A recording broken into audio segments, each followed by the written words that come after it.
fun little slack whip into a mount that I'll use in the next couple tutorials.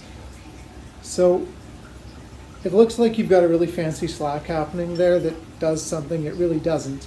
Really what's happening is I'm doing a split bottom mount. But the way I'm doing it, toss this off and pinch, throw the string over, keep the string out the side away from you.